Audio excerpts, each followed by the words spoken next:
fight for God, and you believe it's right to risk your home, your life, to face the evil night. But in the darkest night, when our children are asleep, I think about the families of our enemies.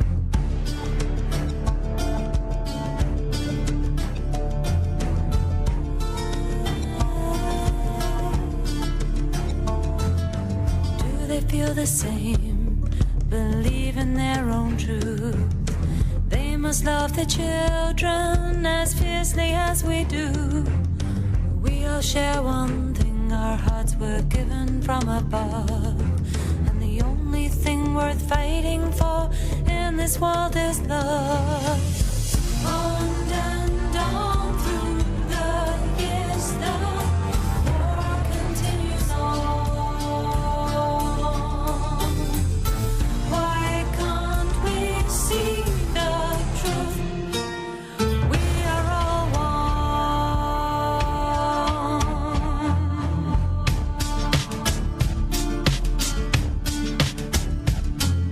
I know you fight for God, and you believe it's right to risk your home, your life, to face the evil night. But in the darkest night, when our children are asleep, I think about the families of our enemies. On and on through the years, the war continues on. Why can't we see the truth? We are all one.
All right. How is it going, everyone? We've been running music for about 24 minutes, and I thought that was starting to sound obnoxious. So we're gonna start talking. Yes, the shot from the core. Absolutely. Uh, Speaking of the core, I need to change and bring Sunday's chat up too, so we're getting ready for that. Oh, he's finally launched.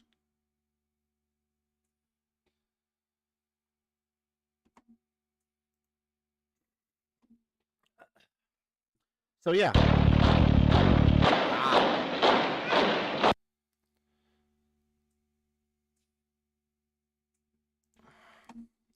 So yeah, we're getting ready to do this thing here.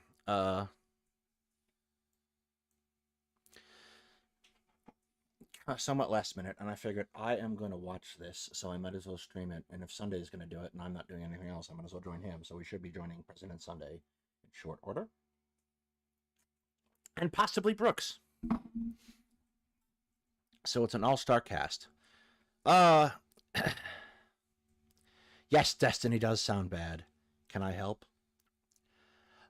Yeah, The Core. If you've never seen the movie The Core, incidentally, it is quite possibly the best bad movie I've ever seen.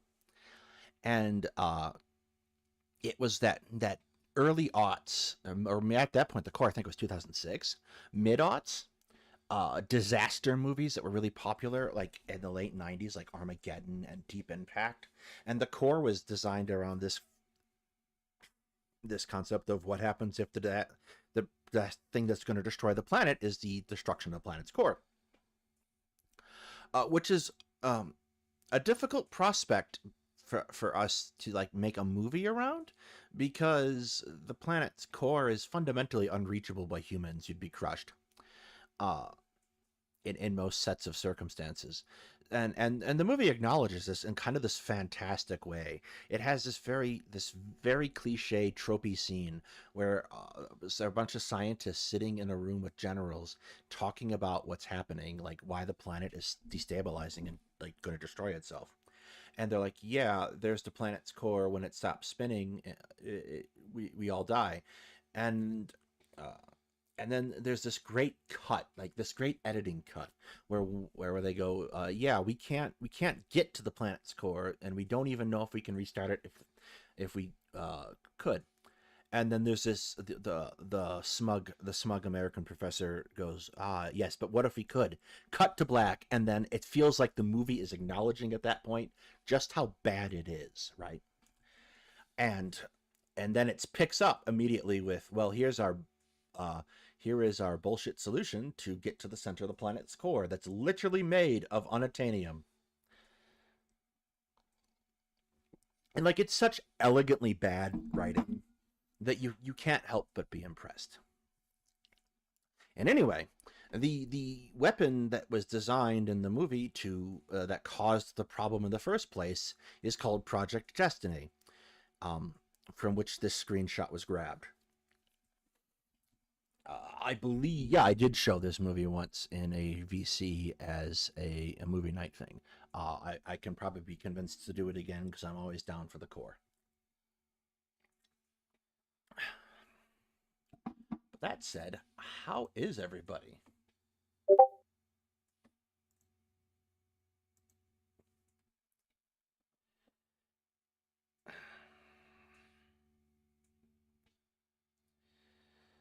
Well, give me a call when you're ready.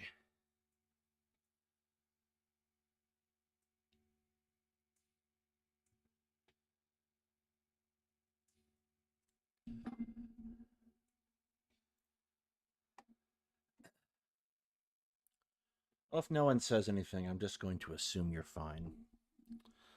So, Gaza. We haven't done too many Gaza updates lately, not because there's kind of a lack of things going on. There's a lack of good things going on. There's a lot of bad things going on. We haven't done a Gaza update lately because I haven't been feeling well, and there's been a lot to coordinate, and we're all behind on everything anyway. But largely, some interesting things have happened. The Israeli ground forces have contracted the areas that they're actively patrolling and controlling. to a very small position in kind of just south central Gaza that looks like they're preparing to assault the city of Rafah. This is where the Rafah crossing from Gaza into Egypt is, and is one of the areas in which a significant number of people who fled North Gaza have concentrated in. There have been threats from Egypt that are probably not going to get backed up to retaliate if Israel attacks Rafah. But I think the interesting thing is, in and of itself, this contraction of controlled areas. The Israelis have pulled in their forces and so that they only have to bring supplies into a much smaller and much more secure area. And I think the reason for this is that they haven't been nearly as effective as they claim in targeting Hamas. And Hamas has been able to effectively use their tunnels to harass Israeli forces all over Gaza. Because the airstrikes were largely ineffective in actually targeting Hamas. And so like the fighters can hide out in those tunnels with their supplies for quite some time and bring in new supplies from supply tunnels from Egypt. So like this pulling in and contracting of the area makes their ability to defend themselves while they're preparing for this attack into Rafah much more feasible. You have less area to defend, less vectors from which you can be attacked, and you have better vectors from which to see an attack coming and fight back. The other half of this particular equation, I think, is that Israel is having trouble. I think they realize that they're not as effective against Hamas as they want to be, and they're kind of paralyzed by this because the political objective is the destruction of Hamas, and it's not feasible militarily. So they aren't very effective. They have to do this thing. They can't retreat because retreating is an admission of defeat all its own, and therefore they can't do that. And it's not survivable for either Netanyahu and less survivable for the coalition government. They can't admit in that way that they were wrong, that this problem is beyond military control. They can only really find a way to press forward and hope for the best. But that's a purely political calculation and not an efficacious military. So when you have this kind of lull, such as it is, and it's not really a lull, there's still fighting that's going on, just not nearly as intense as was previously when they were fighting the gangs in the northern part of the city. And you have this lull, and the conflict map has kind of lost itself. The conflict map is kind of lost itself, and it's a little lost in the sauce because it's sort of showing it. I'll bring it up in a second. There's still airstrikes and there's still artillery strikes continuing. On the Gaza, but like major ground operations feel for the moment paused. I don't want your thing closed. Go away. Major ground operations feel for the moment paused.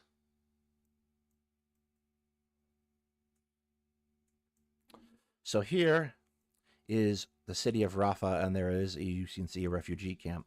There hasn't been a lot of strikes in Rafah itself, which you would expect if you were launching preparatory attacks, but there have been strikes just to the south of the Israeli positions here in Deir al-Balah.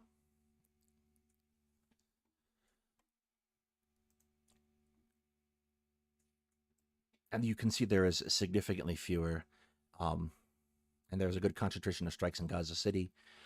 That will probably change very soon. It's going to take a couple weeks, probably another 2, before the American temporary pier arrives, and it'll probably be a little bit longer than that before they start bringing in food supplies on it,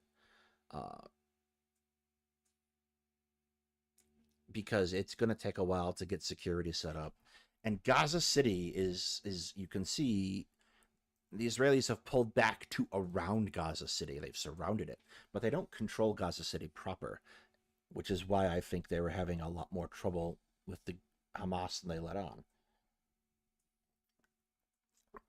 It's going to be very difficult to bring food where it's needed if the pier isn't set up in an area that has easy access to where the vast majority of people are, and they're not going to spend a lot of time around the IDF. The flip side of this is that it creates a very tempting target for Hamas to attack.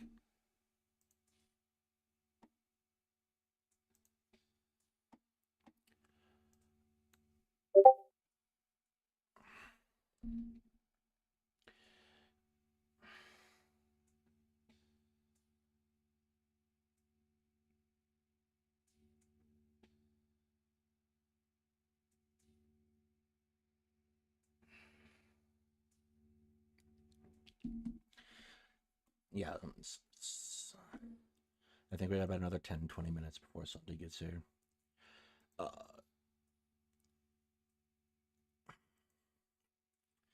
So yeah, that's really all I can kind of jabber on about this now for the moment.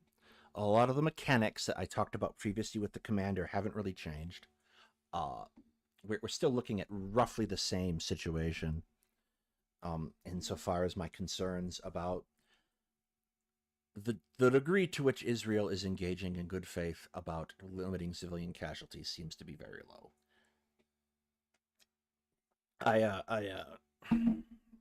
haven't watched the Destiny debate yet, but I've seen a couple clips on Twitter. For example, one where he is talking about bombing, or he does not necessarily think that it would be genocidal to unleash a nuclear weapon on Gaza. I want to point something out about this particular. Is that the pier?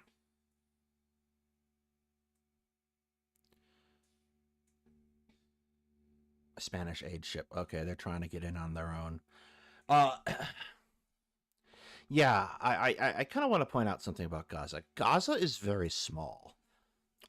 Size-wise, it's incredibly tiny. Like, this Gaza is very dense insofar as people living there.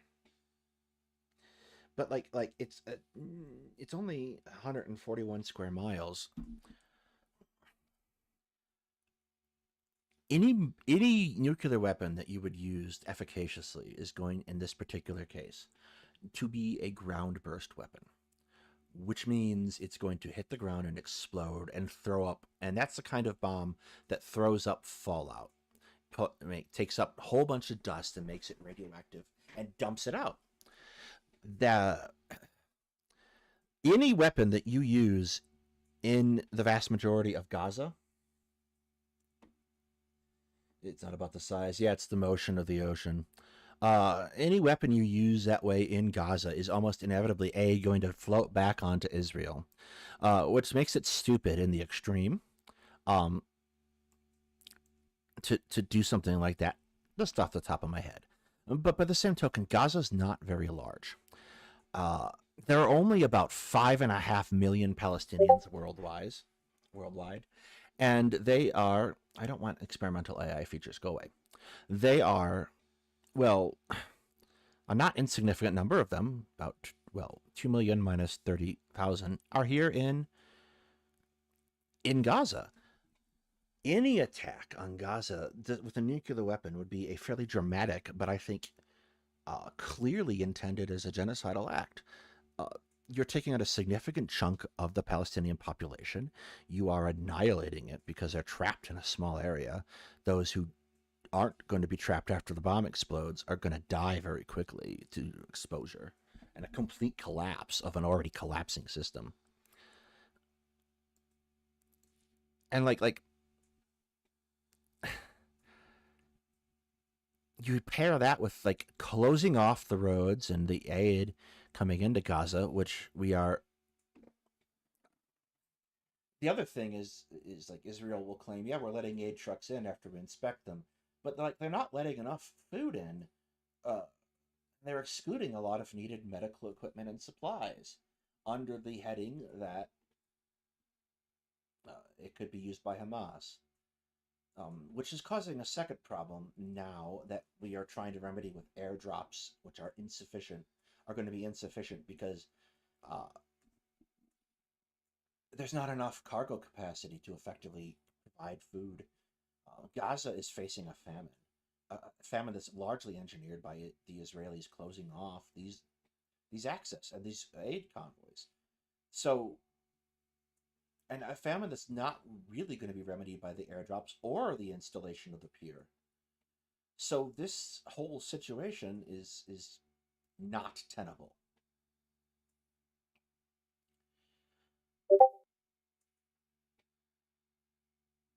Yeah, this situation is not tenable at all. All right, yeah, we will be having Brooks as well tonight. Uh, so yeah, that is a spurious argument, and I'm going to address two things I've seen. The first is that you can't prove intent by dropping a nuclear bomb on Gaza, and I would argue you absolutely can, because there is no other reason that you would drop a nuclear bomb on Gaza other than to utterly destroy it. The second thing I'm going to argue is that Hiroshima and Nagasaki are the same, and I can see why someone would make that particular comparison. However, Hiroshima and Nagasaki, while tragic and saw quite a bit of death, is not Gaza, and the Japanese are not Palestinians, and they're not in the same position and subject to the same threat that the Israelis pose to the Palestinians. And like, this gets into a little bit of technical detail. For example, it would not be unreasonable to do a surface reading of the facts and say, oh, the United States is providing air, and other countries are providing airlifted supplies to Gaza. How is this not dramatically different than the Berlin airlift? And the thing I would point out is that the Berlin airlift happens in the 50s. The American Army is still fairly large, and the newly formed Air Force is fairly large. It might have been the late 40s. Either way, it's the Army Air Corps or the Air Force. It depends on when it happened. Before or after 49. I can't think of it. I'm going to have to look that up now. But, like, it's much larger, and they have a much larger cargo capacity that was used and engaged. And even in the Berlin airlift, you're still seeing British aircraft pressed into service with American aircraft. And you're seeing a lot of pilots flying multiple sorties a day into Berlin to supply the city with the requisite amount of food. Our cargo capacity is fairly significant with like Hercules, C-130 Hercules, and C-17 Star Masters, but we have a lot less of them now. They're designed. They're also like old aircraft, when the ones that were being used in Berlin aircraft were fairly young and could better stand up to those multiple sorties without having mechanical issues. The C-130 fleet, I think, is nigh on 50 years old now, and so is the C-17. So, like, this whole aspect of airlifting is kind of a insufficient band-aid for a very large cut.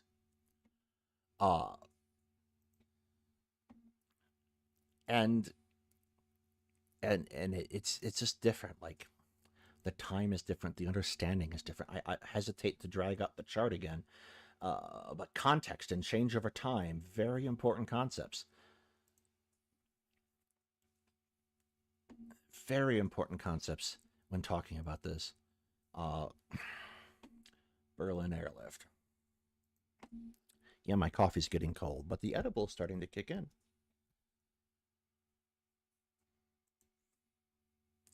1948 to 1949. So it's just on the cusp of the Army Air Corps being spun off into the Air Force as a separate branch. I think it was National Defense Act of 49. United States Air Force. How quaint. It is related. 1947. So it would have been the Air Force. Pardon me. I was getting technically incorrect.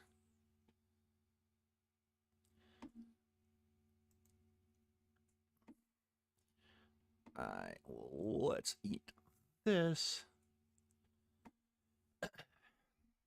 So yeah, that is where we are at. I'm going to be honest. The two of you who voted no that Destiny isn't going to be outclassed, I have a sneaking suspicion just looking at his Twitter post on this topic that you're wrong. Uh, we shall see. No, button work. Let me clear out some of these. Oh God, the Gish Galloper is still going.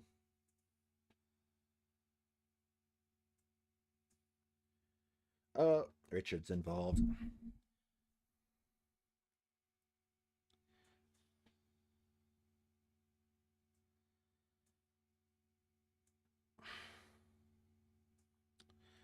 Doo-doo-doo.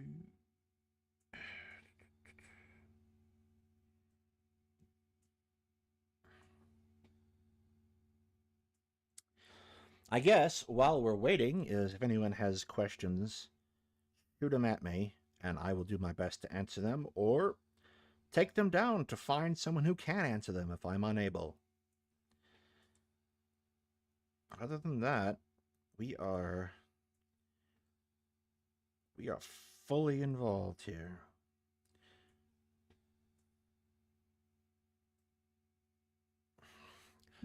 I gotta say, God bless Titan for running around in every server and letting everyone know he's in and letting everyone know about scams.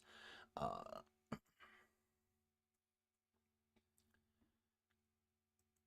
he's doing the Lord's work there.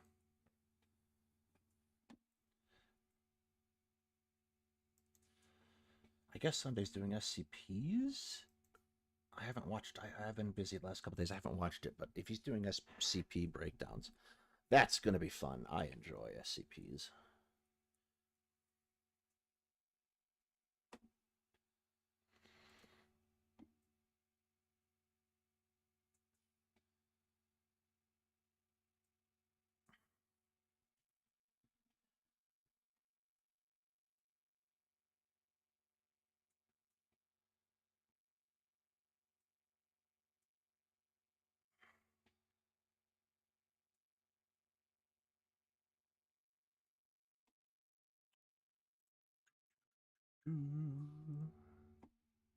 No questions, concerns, comments.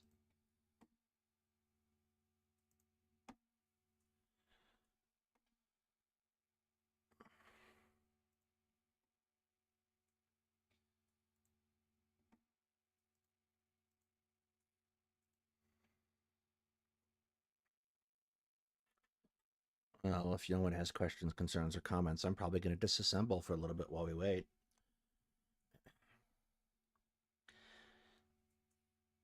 What has Daedalus been doing lately?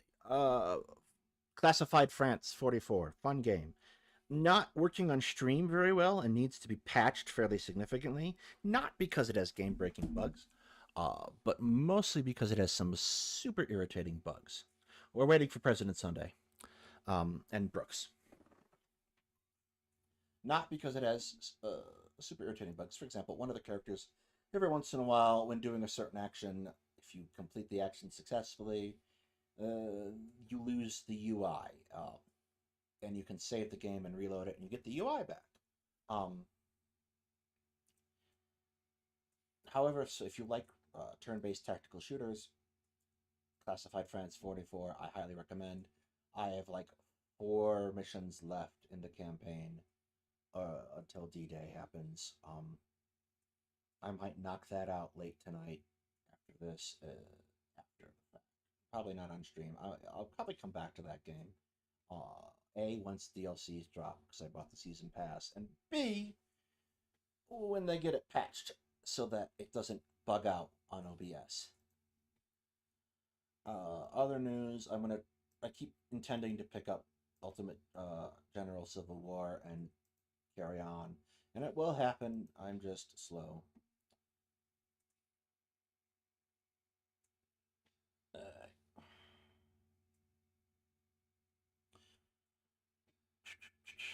I think we'll be getting going soon. Sunday is on the screen.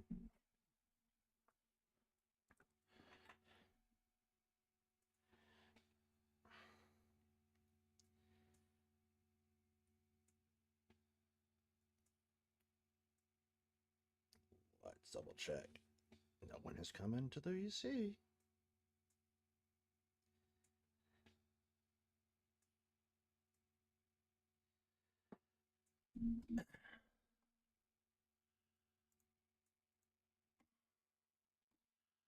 I'll be there very soon.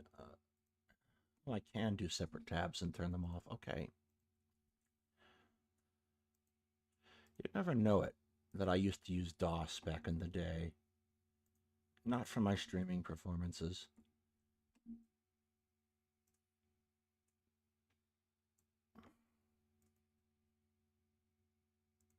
So we're not going to have the theory meter up today, although, well, it is going to be up. We're not going to, I'm not going to give you theory options to jump to today. We're going through this whole thing, or as much of it as we can. Instead, I have given you options in the chat, if you'll see the poll there, for 4 different SCPs that we could cover and do a theoretical analysis on as well. And once those are done, we're going to use the outcome of that analysis in a short video essay for a side channel that's going to go up very soon. And we're going to do, we're going to start doing SCP content on the side as well, but with a theoretical twang. What books has Sunday read on Israel-Palestine other than Khalidi? Rise and Kill First, bits of that.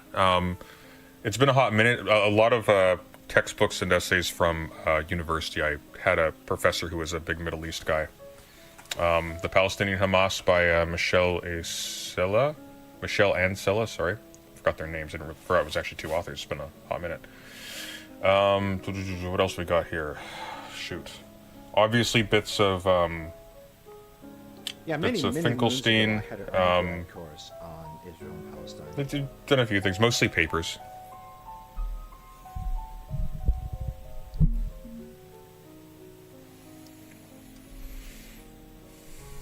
Exactly. 3 highly qualified professionals and Mr. Borelli. Working for it, aren't we?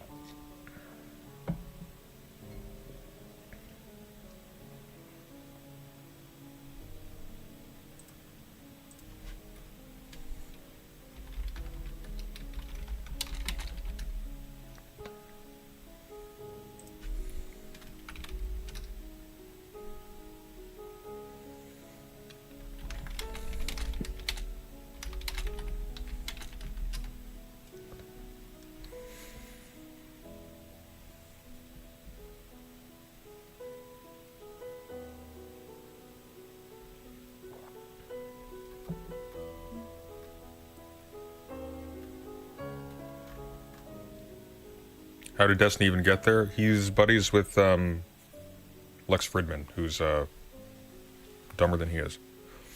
Pains me to say it, but he is. Lex Friedman is painfully centrist. No, not Walid Khalidi. Rashid Khalidi. You can actually find some of his lectures on YouTube. But as far as like a single volume history of Palestine, this is probably the best one you can get. Extremely well cited. Extremely readable as well, and extremely well structured. The 100 Years' War in Palestine. Rashid Khalidi. You can get it for like $15 American. It's actually surprisingly difficult to find information on the Camp David meeting in 2000 and the meeting in Egypt afterwards. Like there's no official accounts. There's no official like singular. Did Lex host Borelli versus Shapiro? Yes, he did. Indeed. The Accord, the summit.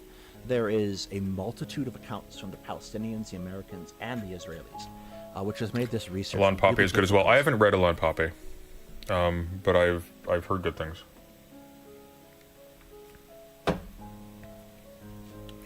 Morris is actually a good historian. Morris's books are actually solid. His earlier ones.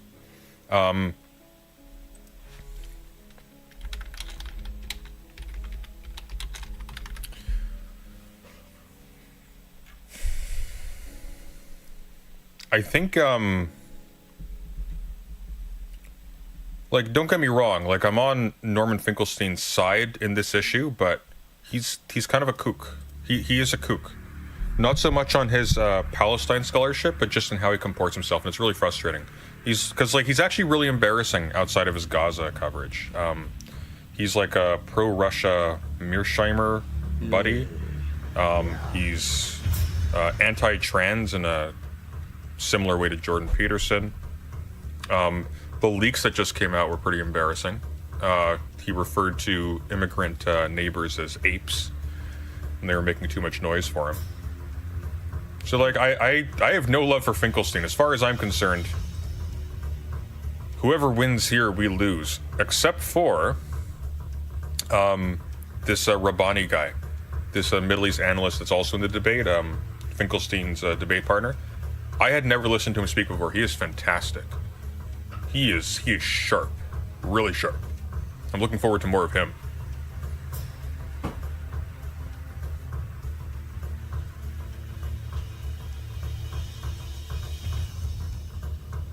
You're a moron is not an ad hominem. I think actually in this case we do actually have Norman engaging in some ad hominem attacks, like legitimate ones. Yeah, ad so hominem. To be clear, people an in ad this space love to call every insult an ad hominem. An ad hominem is not just when you insult somebody. Yeah. An ad hominem is when you insult somebody and the insult stands in place of an argument. So you don't need to answer what the person is saying because they're stupid or they're ugly or whatever. That's an ad hominem. But simply saying like you're a moron, Vanel, that's not a, or Mr. Borelli, to be more accurate, that's not an ad hominem, unless he's telling him to sit down, to shut up so he doesn't know what he's talking about because he's a moron, and then he doesn't answer what he's saying or explain.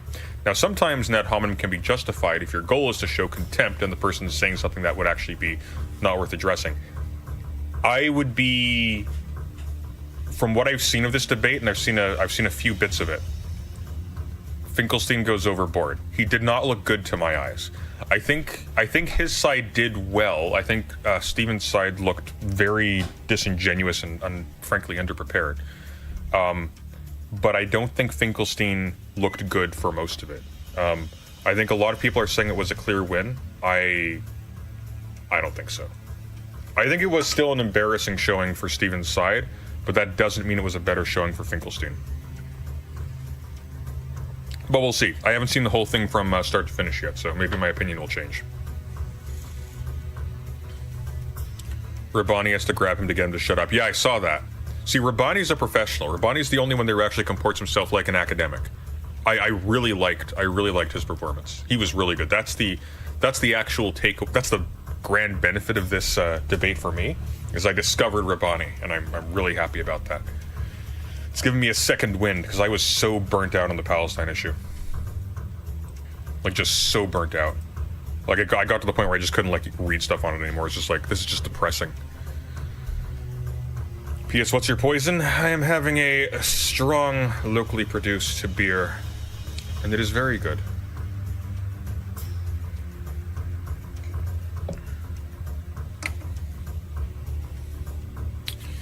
You also defended Vosh up to the point where he turned on you about the lolly stuff. Well, he didn't turn on me about the lolly stuff. I turned on him over the lolly stuff. I don't know what you're talking about.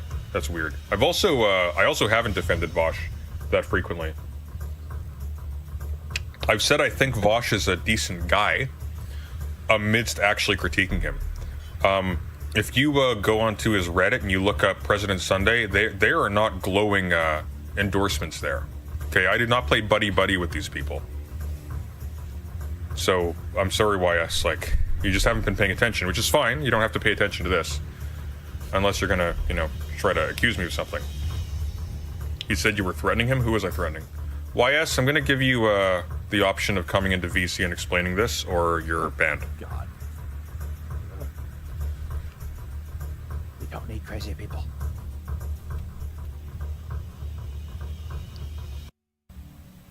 He probably would. Mehdi Hassan would. The problem with a lot of academics is that being good at understanding a conflict is not the same skill set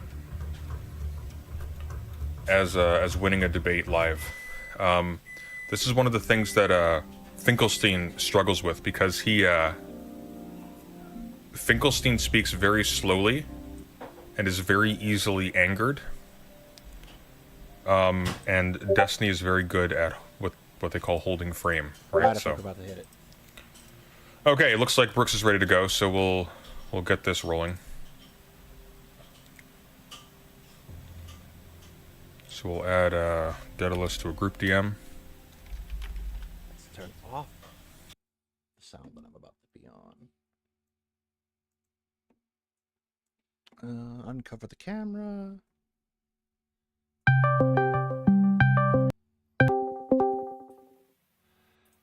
Howdy. Howdy, give me 1 sec. Da, da, da, da, da, da, da, da. There we go. Make this bigger, better, faster, stronger.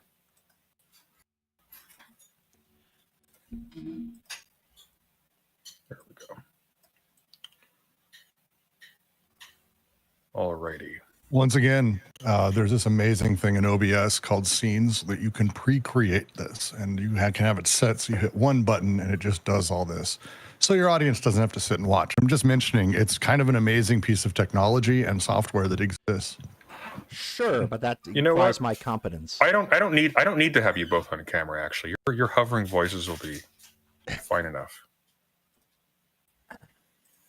I actually have some scenes let me- set up. I just don't necessarily, they're not necessarily sophisticated. Well, look at you, Mr. Overachiever. Okay, hang on. Let me. I think I'd have this ready to go because I'm paid for this and everything, but apparently not. Okay. Boom, boom. Okay. So first of all, this is 5 hours long. So we're not going through the whole thing. What? We're going to either jump around or break it up into two.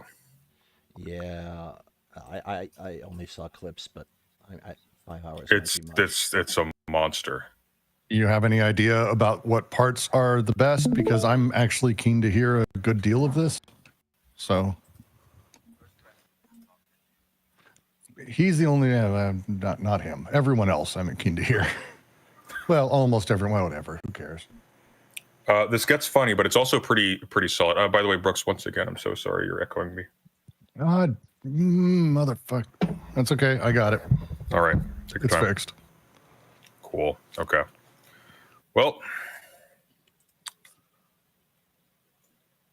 let me, come on.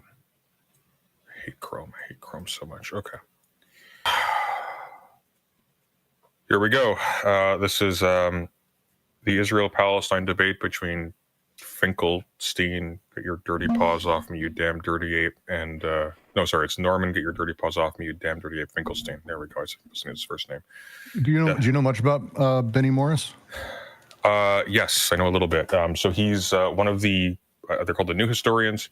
He's actually a really good Very analyst, good. very good, but he's a little bit weird because he then does this really, really good, really even-handed analysis, and then chooses the side of Hitler.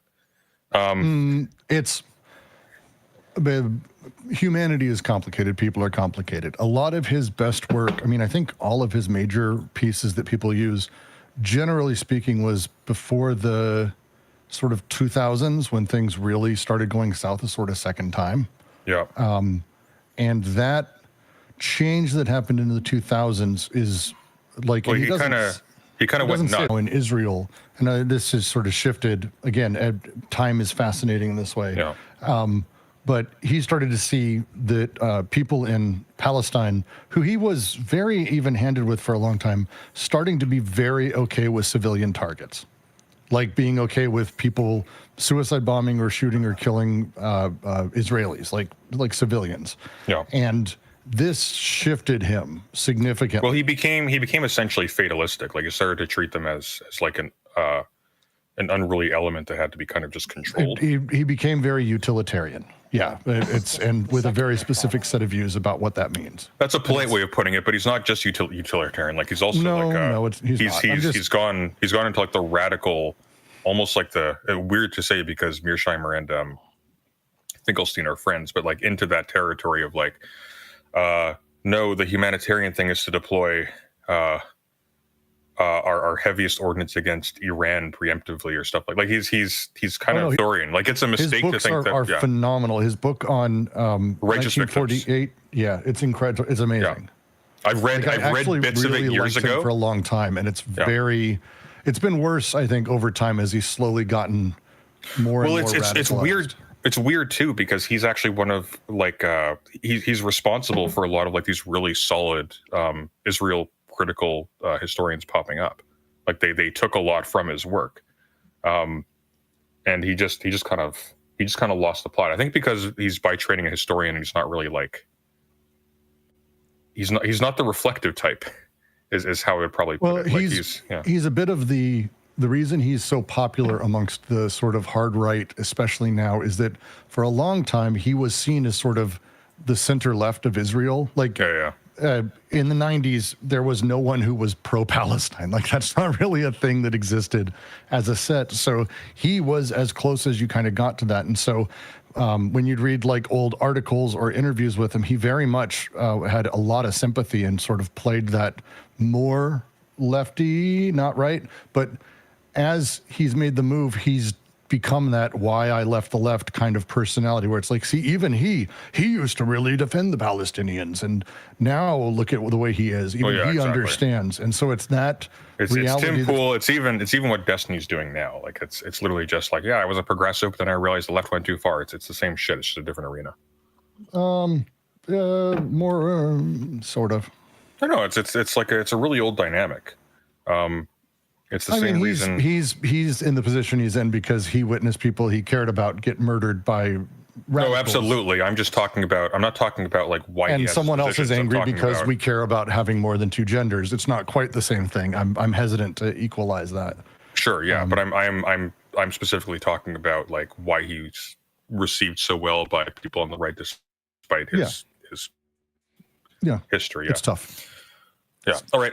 Let's get on with it. Can you guys see and hear this? I can see. It looks like I'm frozen on your stream.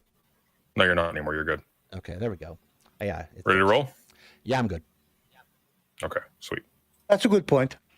No, it's a good point. Now, some people accuse me of speaking very slowly, and they're advised on YouTube to turn up the speed 2 to 3 times whenever I'm on. One of the reasons I speak slowly is because I attach can we do 3x value or 2x speed for all of this? to every word No. We need to get the actual Norman Finkelstein experience. Okay. No, we don't. This is important. All over and over and over again. I only deal in facts. I don't deal in hypotheticals. I only deal in facts. I only deal in facts. And that seems to be the case, except for when the facts are completely and totally contrary to the particular point you're trying to push. The idea that Jews would have out of hand rejected any state that had Arabs on it or always had a plan of expulsion is just betrayed by the acceptance. I don't know if Lex secretly hates Destiny. I don't know why they made him sit at that angle specifically. That's just mean. To the 47 partition plan. I don't think you understand politics. They forced the British to prevent emigration of Jews from Europe and reaching safe shores in Palestine. That's what they did. And they knew that the Jews were being persecuted in Europe. Was Palestine the only out of context? First question I agree. is about 1948. For Israelis, 1948 is the establishment of the State of Israel and the War of Independence. For Palestinians, 1948 is the Nakba, which means catastrophe, or the displacement of 700,000 Palestinians from their homes as a consequence of the war. What to you is important to understand about the events of 1948 and the period around there, 47, 49, that helps us understand what's going on today and maybe helps us understand the roots of all of this that started even before 1948? I was hoping that Norm can speak first, then Benny, then Wayne, and then Norm. After World War II, the British decided that they didn't want to deal with the Palestine question anymore, and the ball was thrown into the court of the United Nations. Now, as I read the record, the UN was not attempting to arbitrate or adjudicate rights and wrongs. It was confronting a very practical problem. There were 2 national communities in Palestine, and there were irreconcilable differences on fundamental questions, most importantly, looking at the historic record on the question of immigration, and associate with the question of immigration, the question of land. The UN Special Committee on Palestine, which came into being before the UN 181 partition resolution, the UN Special Committee recommended 2 states in Palestine. There was a minority position represented by Iran, India, Yugoslavia. They supported 1 state, but they believed figure out some sort of modus vivendi and live together. The United Nations General Assembly supported partition between what it called a Jewish state and an Arab state. Now, in my reading of the record, and I understand there's new scholarship on the subject, which I've not read, but so far as I've read the record, there's no clarity on what the United Nations General Assembly meant by a Jewish state and an Arab state, except for the fact that the Jewish... What was that, Daedalus? That's not true. There's a pretty effective amount of clarity, and it was well understood even well before. You're very quiet, Daedalus. I cannot hear you at all. Yeah, that was pretty well understood. What was meant by a Jewish state and an Arab state, like one state for Israelis and one state for Palestinians. It's not. They were advocating ethnostates. There's really no way around it. I don't think it would be necessarily accurate to say that they didn't know what they're advocating for here in 181. I think Finkelstein's more making the point that there was no legal or like outright definition given when that statement or that demand was made. So like, we're going to have this state and this state. What that means and how it's set up, it sounds on the surface, I think, fairly crisp. But I think like a lot of things around this time, and like most things that devolve like this, there's a lot of political horse trading and other pressures politically that end up shifting that. And I think that's kind of his point, is they didn't really have an idea of this is what it's going to be. Here's how it's written. Here's the two states. Here's how they're going to function. It's more, we will have two spaces. We will have two lands, and kind of left it open-ended. Yeah, well, whatever. We'll let it go on. State would be demographically, the majority would be Jewish, and the Arab state demographically would be Arab.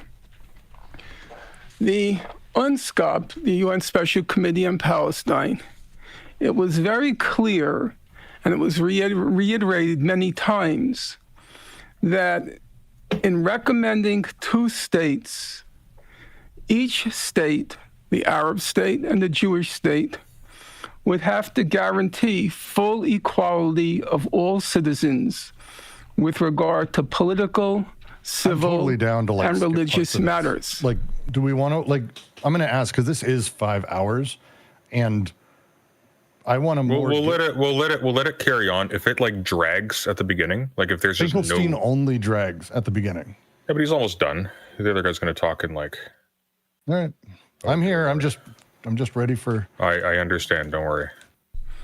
Now that does raise the question with this. if there No, it's just if I skip like major parts of it, and there's no reason for people to watch.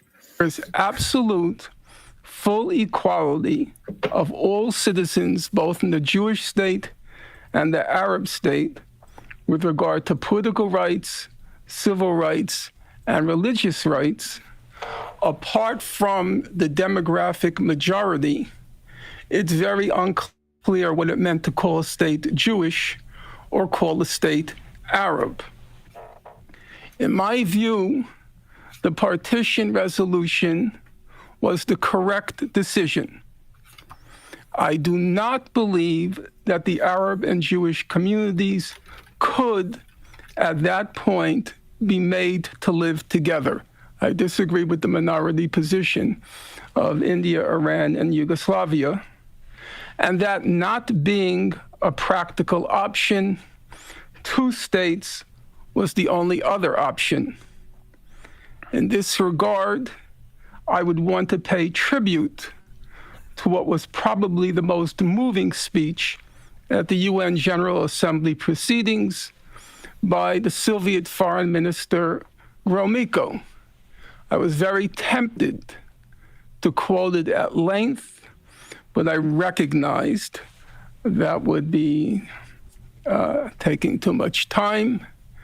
So I asked a young friend, Jamie Stern Weiner, to edit it and just get the essence of what Foreign Minister Gromyko had to say. During the last war, Gromyko said, the Jewish people underwent exceptional sorrow and suffering. Without any exaggeration, this sorrow and suffering are indescribable. Hundreds of thousands of Jews are wandering about in various countries of Europe in search of means of existence and in search of shelter. The United Nations cannot and must not regard this situation with indifference. Okay, you know what? I'm taking Brooks's advice. We're going to jump a little bit, okay? We're going to jump to this guy's speech because this is like literally just saying nothing. Jesus, you think somebody who's like this, like... Well, look, they're all... Look, here's the thing. Like, all of their opening statements, I mean, I don't know Destiny's, but I know... I think Rabbani's is going to be good. Like, they're all great. And they all really, like, it's not facts prior to 2000, 2005, really. Or even, I would say, maybe even facts prior to 2015 that they disagree about. That's what makes this interesting, is...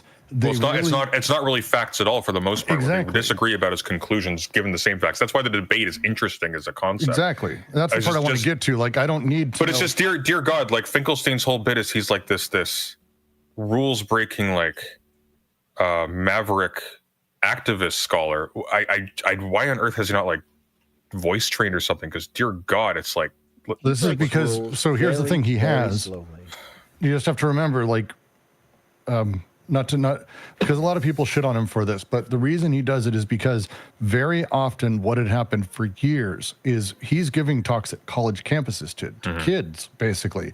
And if he talks quickly, they take things out of context and move back. They shit on. He's very measured with what he says, and it's horrifying to listen to. But it does make sure that that type of thing doesn't happen. If you go watch his very early stuff, you see has he really made this transition into being a bit more measured with the things he says, so that way you hear him. Rabbani is completely different. Rabbani, if you didn't see his debate on Democracy Now! A few years, like, he's wild. He's okay. Very Look. I would take that as very plausible until I saw the Destiny emails. Any of these people outside of this room, I kind of don't even want to hear about. No, but I'm talking about like the emails that he sent to Destiny where he's like making comments about his dick size and whatnot. It's like, all right. Yeah, measured. Yeah. Fucking... I mean, look, here, let's meet halfway. You're probably right. And then he also went nuts. Yeah. Here, I'll try to limit myself to just a few points regarding Zionism and transfer. I think Chaim Weizmann, the head of the World Zionist Organization, had it exactly right when he said that the objective of Zionism is to make Palestine as Jewish as England is English or France is French. In other words, as Norman explained, a Jewish state requires Jewish political, demographic, and territorial supremacy. Without those three elements, the state would be Jewish in name only. And I think what distinguishes Zionism is its insistence, supremacy, and exclusivity. That would be my first point. The second point is, I think what the Soviet foreign minister at the time, Andrei Gromyko, said is exactly right, with one reservation. Gromyko was describing a European savagery unleashed against Europe's Jews. At the time, it wasn't Palestinians or Arabs. The savages and the barbarians were European to the core. It had nothing to do with developments in Palestine or the Middle East. Secondly, at the time that Gromyko was speaking, those Jewish survivors of the Holocaust and others who were in need of safe haven were still overwhelmingly on the European continent and not in Palestine. And I think given the scale of the savagery, I don't think that any one state or country should have borne the responsibility for addressing this crisis. I think it should have been an international responsibility. The Soviet Union could have contributed. Germany certainly could and should have contributed. The United Kingdom and the United States, which slammed their doors shut to the persecuted Jews of Europe as the Nazis were rising to power, they certainly should have played a role. But instead, what passed for the international community at the time decided to partition Palestine. And here I think we need to judge the partition resolution against the realities that obtained at the time. Two-thirds of the population of Palestine was Arab.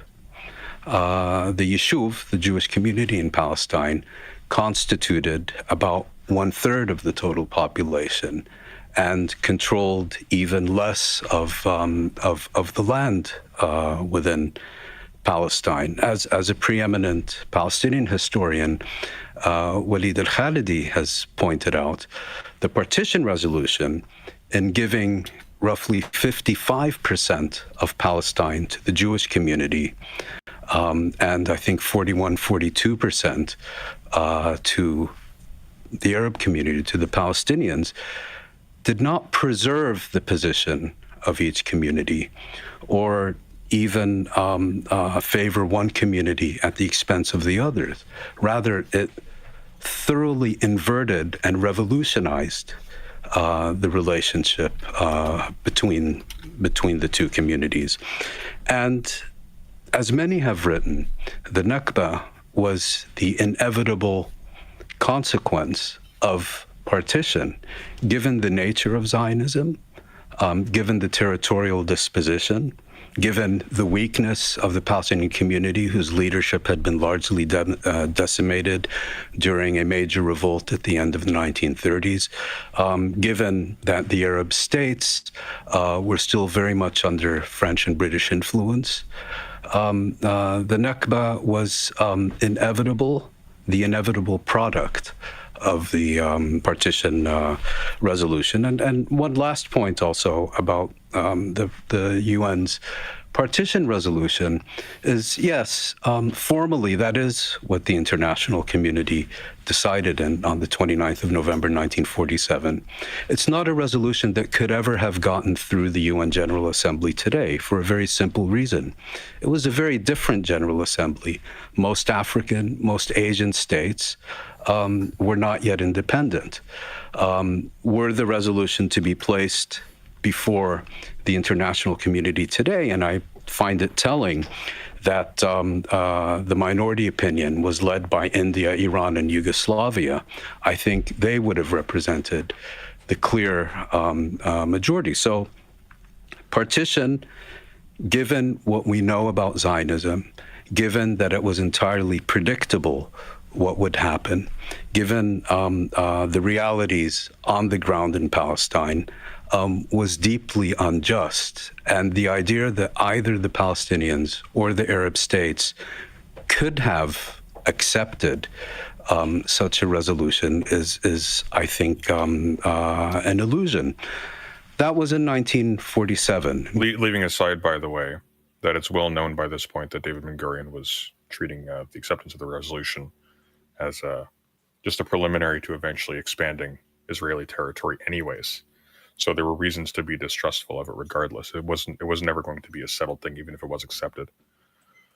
We saw what happened in 48 and 49. Palestinian society was essentially destroyed. Over 80%, I believe, of Palestinians resident in the territory that became the State of Israel were either expelled or fled, and ultimately were ethnically cleansed, because ethnic cleansing consists of two components. It's not just forcing people into refuge or expelling them, it's just as importantly preventing their return. And here, and Benny Morris has written, I think, an article about Yosefites and the transfer committees. There was a very detailed initiative to prevent their return, and it consisted of razing hundreds of Palestinian villages to the ground, which was systematically implemented, and so on. And so Palestinians became a stateless people. Now, what is the most important reason that no Arab state was established in Palestine? Well, since the 1930s, the Zionist leadership and the Hashemite leadership of Jordan, as has been thoroughly researched and written about by the Israeli-British historian Avi Shlaim, essentially colluded to prevent the establishment of an independent Arab state in Palestine in the late 1940s. There's much more here, but I think those are the key points I would make about 1948. We may talk about Zionism, Britain, UN assemblies, and all the things you mentioned. There's a lot to dig into. So, again, if we can keep it to just one statement moving forward, sure. After Stephen, if you want to go a little longer. Also, we should acknowledge the fact that the speaking speeds of people here are different. Stephen speaks about 10 times faster than me. Stephen, do you want to comment on 1948? Yeah, I think it's interesting where people choose to start the history. I notice a lot of people like to start at either 47 or 48 because it's the first time where they can clearly point to a catastrophe that occurs on the Arab side that they want to ascribe 100% of the blame to the newly emergent Israeli state to. But I feel like when you have this type of reading of history, it feels... What's that? Who else is to blame? Like, Israel did the thing.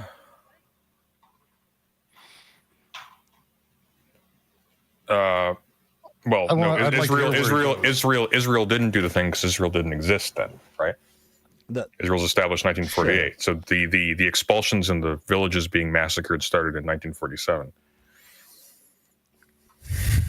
It's like the goal is to moralize everything first and then to pick and choose facts that kind of support the statements of your initial moral statement afterwards. Whenever people are talking about 48 or the establishment of the Arab state, I never hear about the fact that a civil war started in 47. That was largely instigated because of the Arab rejectionism of the 47 partition plan. I never hear about the fact that the majority of the land that was acquired happened by purchases from Jewish organizations of Palestinian Arabs of the Ottoman Empire before the mandatory period in 1920 even started. Yeah, what he's going to leave out, though, is that once those purchases were made to middle and upper crust former elites of the Ottoman Empire, who then... and the new owners then kicked off all of the farmers and all the people who actually lived there off their land. So it's not as simple as like, oh, well, they went door to door and said, hey, we'd like to buy your house. Here's a sum of money. It's like, no, they went to people who essentially had serfs living on their plots. They bought the land and then kicked out the masses of people. And incidentally, those people only had ownership over those plots of land due to Ottoman land reforms that were instituted at the cusp of the Ottoman Empire dissolving. It's not like, oh, well, hey guys, it's just the free market, bruh. Yeah. It's like, no, literally that land was tilled for generations. There were new rules put in place that allowed certain individuals to claim ownership of it. They jumped on it, sold it to foreigners, and then that was used as a pretext to evacuate brutally the actual existing population there. It's funny to hear him say, I don't hear anyone saying these things, sitting next to the guy who wrote the book on, I think it's called 1948, the history, the pretext, the cause of, or what led up to the 1948 Arab-Israeli war. He's literally the guy next to him who does make those points. Well, I can tell you why, because the Destiny hasn't read any of Benny's books. He's teamed up with a major historian who he hasn't bothered to read under. It's like that's the weirdest thing. It's like, hey, you're preparing for this big debate against Finkelstein. You already have access to Benny Morris. He's come on your stream before. Like, here's a crazy idea. Why not have Benny Morris involved in your preparation? Like, why not have him actually like feeding you info? Why not actually study his stuff? Because that would give you a strong basis for both sides of the debate. Because one thing that like Benny is in a very fortuitous position for what he's trying to do, namely that he's argued well and is used actively by people on the other side. Like he's really good. Yes. He's nuts, but he's really good. One of his books was I took a class in my undergrad of Israel and Palestine, and one of his books was one of the books that was assigned.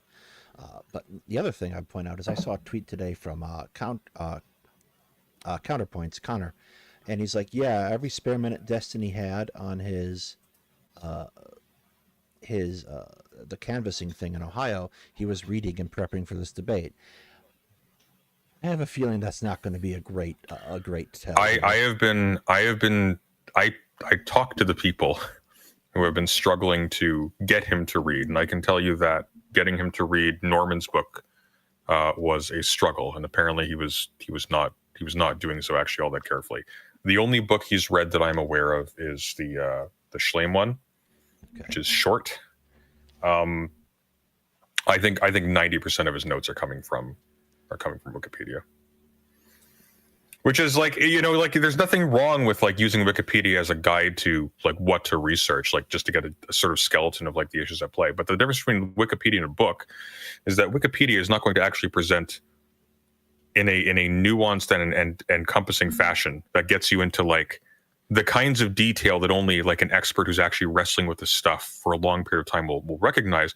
It's not gonna actually give you access to that. You're going to get the bare bones. This happened and this happened. Some people called it this, some people called it this, so on and so forth. And it's going to be that all the way down. So you only get a superficial reading on it. If he'd even read Benny Morris's book, he would be in a much better position. Well, and Benny Morris, like just specifically on what he's talking about, where he's like, well, who you asked earlier, Daedalus, who else would you blame?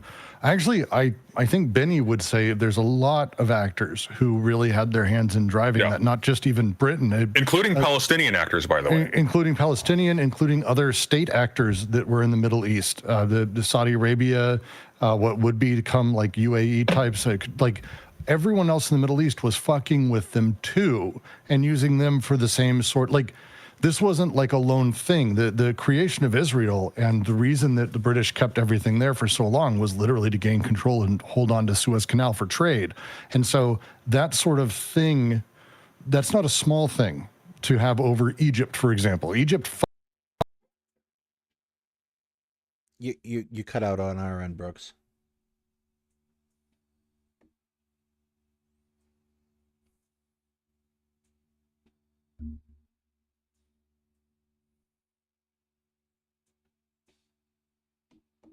Or maybe I cut out. What's happening here?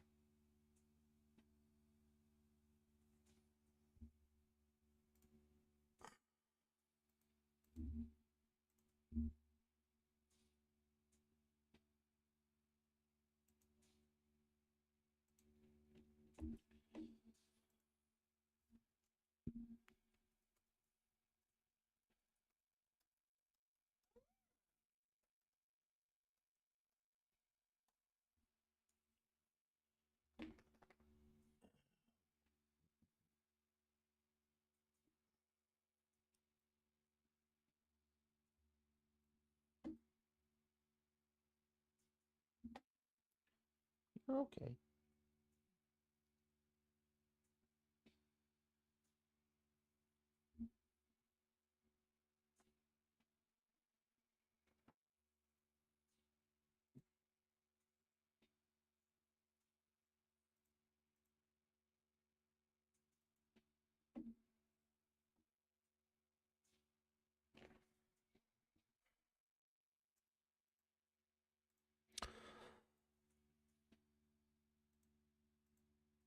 Yeah, it's not a problem on my end.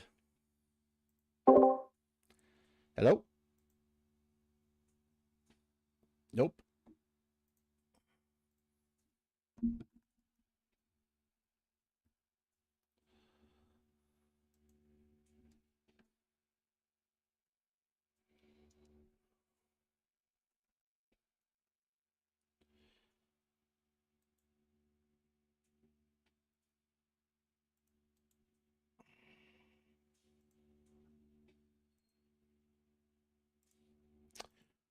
Yeah, we have a problem. Okay.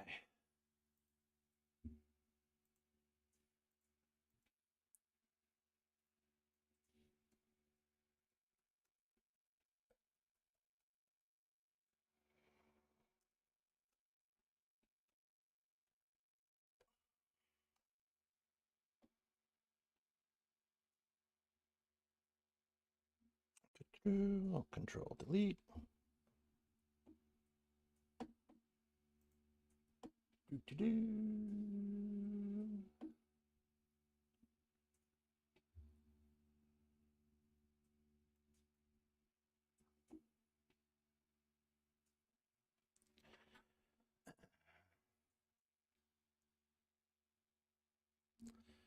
Bear with us.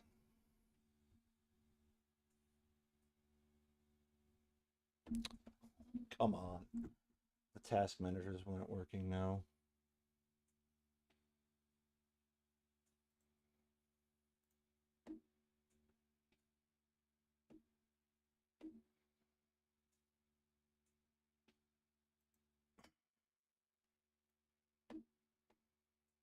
All right, let's get this back.